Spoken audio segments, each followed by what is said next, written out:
চট্টগ্রাম শান্তি চুক্তি বাস্তবায়নে কিছু সমস্যা রয়েছে তা চিহ্নিত করে সমস্যা সমাধান করার চেষ্টা করবে সরকার বলে জানিয়েছেন পররাষ্ট্র উপদেষ্টা মোহাম্মদ তৌহিদ হোসেন। ১৯ জুলাই শনিবার রাঙামাটিতে অবস্থিত পার্বত্য চট্টগ্রাম উন্নয়ন বোর্ডের রেস্ট হাউজের পার্বত্য চট্টগ্রাম শান্তি চুক্তি বাস্তবায়ন ও পরীক্ষণ সভার শেষে তিনি এমন মন্তব্য করেন।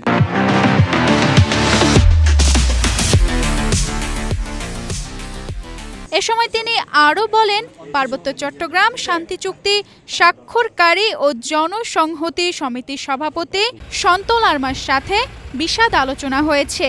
চুক্তি বাস্তবায়নে ছোট ছোট সমস্যা রয়েছে, তা আলোচনার মাধ্যমে সমাধান করা সম্ভব। তবে বড় সমস্যাগুলো আরও গভীরভাবে চিন্তা করতে হবে। বর্তমান সরকার চুক্তি বাস্তবায়নে আন্তরিক, তবে পার্বত্য চট্টগ্রাম শান্তি চুক্তি বাস্তবায়ন হলে যাতে কোনো সমস্যা তৈরি না হয় সে বিষয়ে আরও গভীরভাবে চুক্তি পর্যবেক্ষণ করা হবে বলে জানান মোহাম্মদ তৌহিদ হোসেন। সমস্যা সমাধানের প্রথম পদক্ষেপ হচ্ছে সমস্যা যে আছে সেটাকে স্বীকার করা।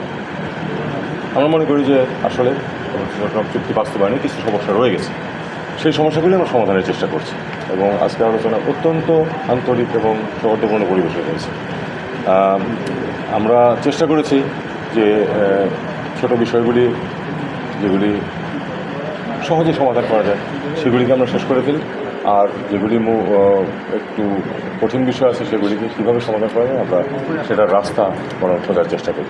এটাই ছিল আমাদের আজকের আলোচনার মূল বিষয়। নতুন করে চিহ্নিত করার প্রয়োজন নেই, আমরা জানি যে কিছু সমস্যা আছে, সে কারণ না হলে তো অনেক পুরনো এই চুক্তি।